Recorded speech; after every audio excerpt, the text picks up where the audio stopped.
On the morning of March 11th, 2023, a man was found dead in his own garage in South Fulton, Georgia. His cause of death? Carbon monoxide poisoning. But hours later, his wife threw a party in his honor. Music, laughter, champagne. Was this a case of a grieving widow choosing joy in the face of tragedy, or a carefully staged cover-up? Let us know in the comments where you're watching from, because we want to know how far stories get. Welcome to Crime Cases Exposed, where we uncover the truth behind the most gripping true crime stories. Today, we're diving into the mysterious case of Jonathan Turner. What really happened on March 11th, 2023, and what secrets lie beneath the surface of this seemingly perfect marriage. At 9:47 a.m., on a seemingly ordinary morning, Camille Turner's voice trembled as she called 911 from 4428 West Hampton Drive. Her words were urgent, her tone laced with panic. "My husband, he's not breathing. I think it's the car, the garage. Please hurry." The address was noted, and within minutes, the first responders arrived promptly at 9:54 a.m. They found the garage door closed, a silent sentinel guarding the secrets within. As they entered through the house's interior kitchen door, the air was thick and filled with stillness. Jonathan Turner, aged 38, was discovered seated in the driver's seat of his silver 2017 Honda Accord. The vehicle's engine was off, but the heat emanating from it suggested it had been running for some time. His cell phone, unlocked and resting on his lap. Paramedics quickly assessed the situation, their faces grim as they pronounced Jonathan dead at the scene at 9:58 a.m. As officers from the South Fulton Police Department began their initial assessment, the garage revealed no signs of forced entry or struggle. The scene was almost too tidy, too perfect. The tools were neatly organized, storage boxes in place, and bicycles standing at attention. It was as if nothing out of the ordinary had happened, except for the lifeless body in the car. The car's gas tank was empty, a chilling indication that the engine had been running for an extended period inside the closed space. Carbon monoxide levels were dangerously high, confirming the official cause of death: carbon monoxide poisoning. As the investigation unfolded, the timeline began to take shape, but questions remained. Camille's emotional state was a mix of hysteria and coherence, a delicate balance that raised more questions than it answered. Her phone, voluntarily handed over to investigators, revealed a walking session that began at 8:05 a.m. and ended at 9:27 a.m., corroborating her story. But the gaps in her narrative, the moments of relative composure amidst her grief, hinted at a deeper complexity. The neighbors, too, provided a mixed picture. Some reported seeing nothing unusual, while others recalled Jonathan retrieving the newspaper around 7 a.m., but no activity afterward. Angela Moreno, a neighbor who had seen Camille pacing earlier, described her as appearing frantic and inconsolable. But what had driven Camille to such a state? Was it the shock of discovering her husband's lifeless body, or something more? As the sun set on March 11th, 2023, the Turner residence was surrounded by police tape, a stark reminder of the tragedy that had unfolded within its walls. The official cause of death was carbon monoxide poisoning, but the questions lingered. How did Jonathan end up in that car? And what secrets might Camille be hiding? The investigation was far from over, and as the night fell, the shadows seemed to grow longer, casting a pall over the once peaceful neighborhood. Camille Turner was a study in contradictions. In the immediate aftermath of Jonathan's death, she was a picture of grief. Her sobs were raw and unfiltered, her body language a testament to the depth of her sorrow. Yet, there was something else beneath the surface, a flicker of composure that seemed at odds with the chaos of her emotions. It was as if, amidst the storm of her grief, she was already beginning to plot her next move. By early afternoon, the world was still reeling from the shock of Jonathan's sudden death. But Camille had already begun to take action. She turned to her phone, her fingers moving with a speed that belied her supposed state of distress. With a few taps, she posted on Instagram, "Rest easy, my love. We're celebrating you today." The words were a stark contrast to the scene of devastation that still lingered in her garage. It was as if she was already looking beyond the tragedy, seeking a way to move forward, no matter how unconventional it might seem. Within hours, Camille was organizing what she called a celebration of life. The phrase itself was a curious choice, a deliberate attempt to frame the event in terms of joy and remembrance rather than sorrow. She reached out to friends, sent out invitations, and began to plan the details. All the while, Jonathan's body had barely cooled. The speed with which he moved was almost dizzying, a whirlwind of activity that seemed to defy the gravity of the situation. Who celebrates that quickly? And more importantly, why? Was it a genuine expression of her grief, a way to honor Jonathan's memory by focusing on the joy he brought to her life? The questions lingered, casting a shadow of doubt over her every action. As the afternoon turned to evening, Camille's behavior continued to raise eyebrows. She was seen setting up decorations in the backyard, stringing lights across the fence, and arranging chairs and tables. Her movements were purposeful, almost mechanical, as if she was going through the motions of a well-rehearsed performance. The neighbors watched with a mixture of curiosity and concern, unsure what to make of the scene unfolding before them. The guests began to arrive, their faces a mix of confusion and sadness. They had come expecting a somber gathering, a chance to mourn and remember Jonathan. Instead, they were greeted with balloons, music, and a buffet of food. Camille moved through the crowd with a smile on her face, greeting each guest with a hug and a word of thanks.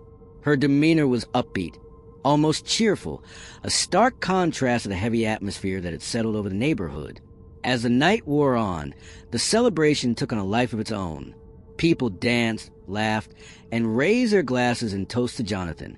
But beneath the surface, there was an undercurrent of unease. Some guests felt uncomfortable with the tone of the event, finding it inappropriate and premature.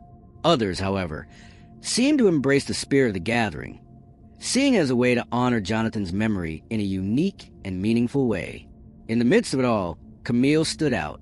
Her red maxi dress and barefoot appearance added to the sense of freedom and celebration. She danced on the grass, laughed with friends, and encouraged others to join in. Her Instagram stories were filled with clips of the event, each one captioned with messages of love and remembrance.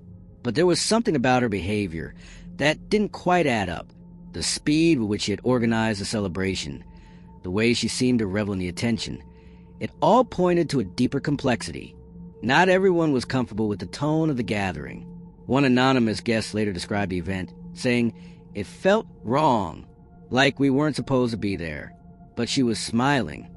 The sentiment was echoed by others who attended. Neighbor Robert Fields, left after less than an hour, told police that the atmosphere didn't match the tragedy that happened that morning. "It was too soon, too loud, too happy," he said. The social media posts from the event only added to the sense of unease. Camille uploaded a short video reel to her Instagram profile titled "Grief Can Glow Too," featuring clips of the backyard decorations, dancing, and group toasts. The reel quickly garnered attention, with hundreds of comments ranging from supportive to shocked and critical. The images of champagne glasses, tributes, and dancing guests painted a picture of a celebration rather than a mourning. As the sun set and the guests began to leave, the neighborhood was left with more questions than answers.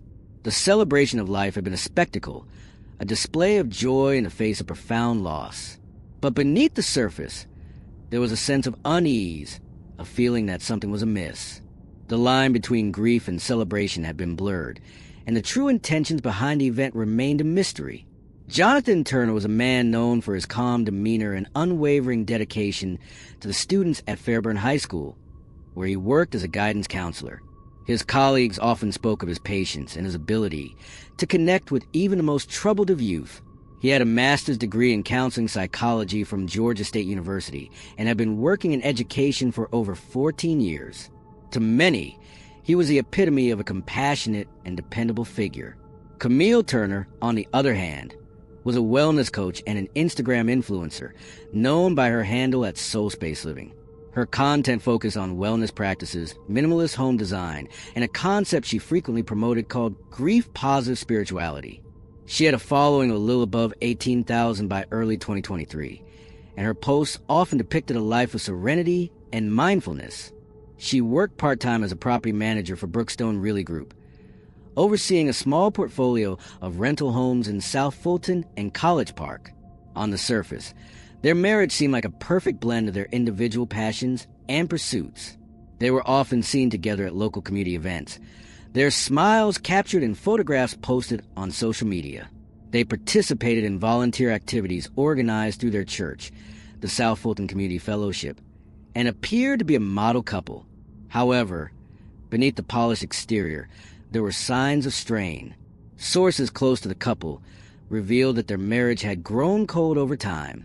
Jonathan had confided in at least two co-workers, Michelle Adams and Robert Green, that his relationship with Camille had become strained. In a conversation dated November 2022, Jonathan described Camille as emotionally unavailable, stating that he felt more like a housemate than a husband. Further corroboration came from church friend Deandra Lowe, who recalled Jonathan expressing that the couple had been attending marriage counseling sessions intermittently for over a year. The couple's financial situation also hinted at a growing distance between them.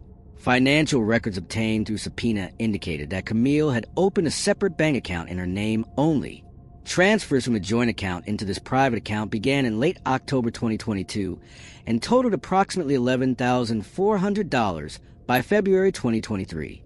Camille explained during interviews that the account was intended to build a personal savings buffer, but investigators viewed the decision as another marker of the couple's increasing emotional and financial separation. Text message data retrieved from Jonathan's iPhone showed that in the 3 months preceding his death, communication between him and Camille had become sporadic and transactional.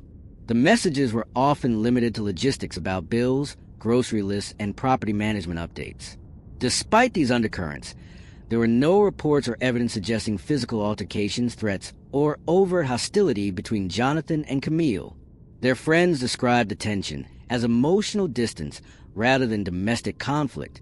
Jonathan's co-worker, Michelle Adams, summed it up by saying they weren't fighting. They were just living separate lives in the same house.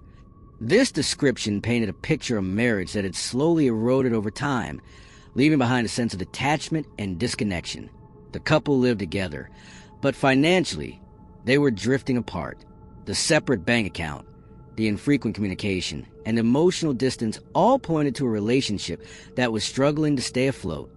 The investigation into Jonathan Turner's death began to reveal a series of details that cast a shadow over the events of that fateful day. Toxicology results indicated the presence of zolpidem, a sedative, in Jonathan's system.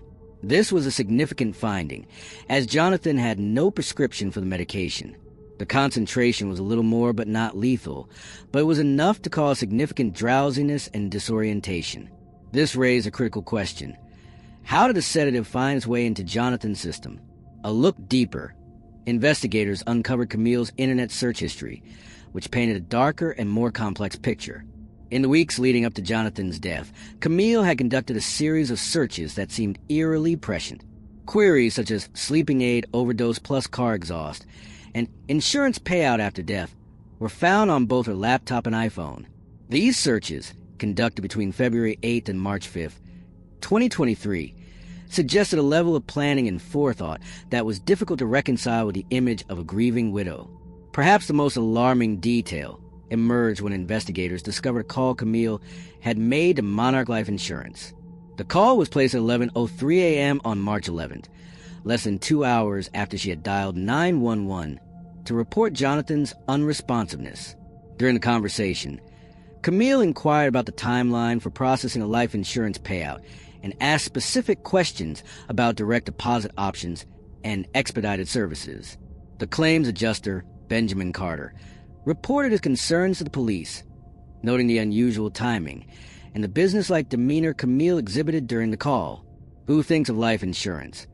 Before the coroner has even left, the question hung heavy in the minds of the investigators. The speed with which Camille had initiated the claim, coupled with her detailed inquiries, raised significant red flags. It suggested a level of premeditation that was hard to ignore.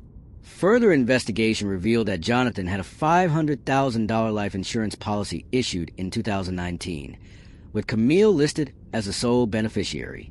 This added a layer of complexity to the case, as it provided potential motive for Camille's actions.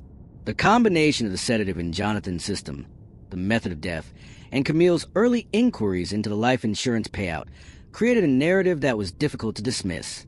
Despite these findings, there was insufficient direct evidence to prove criminal intent beyond a reasonable doubt. Camille had no known criminal history, and no eyewitnesses or forensic evidence directly tied her to the administration of the sedative. However, the totality of the evidence prompted authorities to amend their internal case classification from probable suicide to undetermined death, with contributing factors under review. This change allowed the case to remain open for continued investigative development, while avoiding premature closure. As the investigation continued, the Monarch Life Insurance payout remained temporarily suspended pending completion of the inquiry. Camille Turner retained legal counsel in mid-March 2023, attorney Cynthia Holloway of Holloway & Rhodes LLP, who issued formal requests to both law enforcement and Monarch Life for expedited case resolution. By early April, after consultation with the Fulton County District Attorney's Office, authorities concluded that there was not enough admissible evidence to file criminal charges against Camille Turner. Monarch Life, following internal legal review, processed and released a $500,000 payout to Camille Turner on April 17, 2023.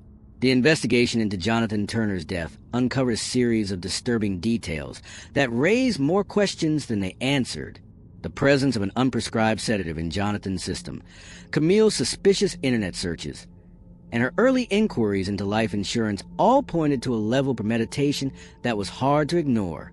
Yet, without concrete evidence, the case remained shrouded in uncertainty. The line between grief and suspicion had been blurred, leaving behind a trail of unanswered questions.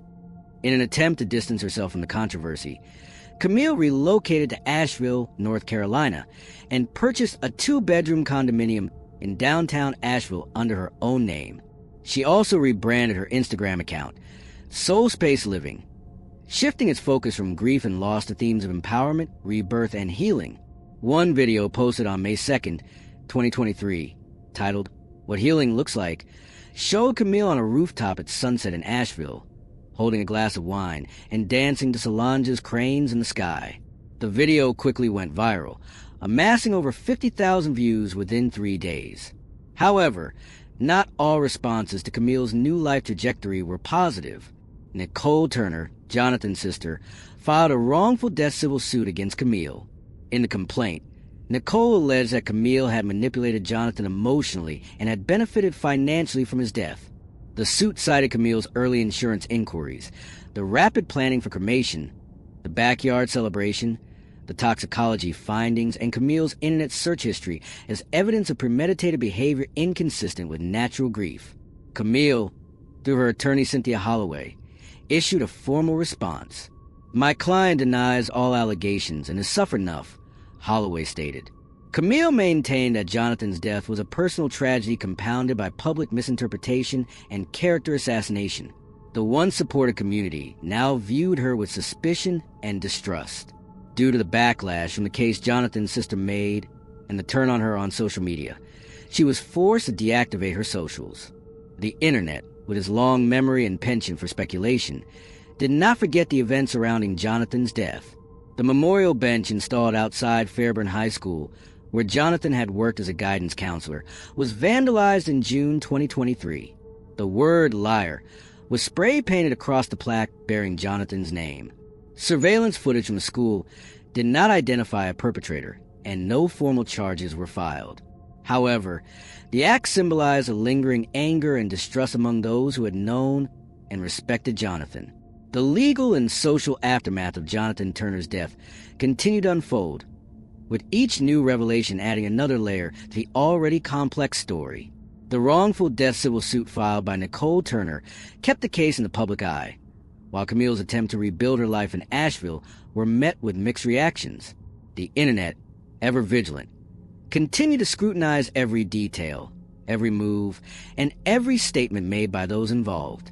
And through it all, the 5-hour gap between Jonathan's death and the celebration remained unexplained, a lingering question mark that haunted the narrative.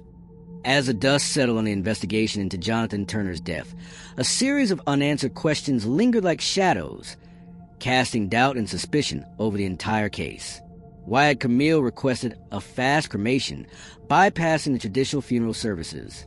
Why was there a sedative in Jonathan's system, a drug he had no prescription for. And perhaps most perplexing of all, why had she thrown a celebration of life mere hours after her husband's death? These questions, like echoes in an empty room, reverberated to the minds of those who had followed the case. Camille's behavior, a mosaic of contradictions, only deepened the mystery. She had appeared distraught and grief-stricken, yet she had also shown moments of composure and even joy.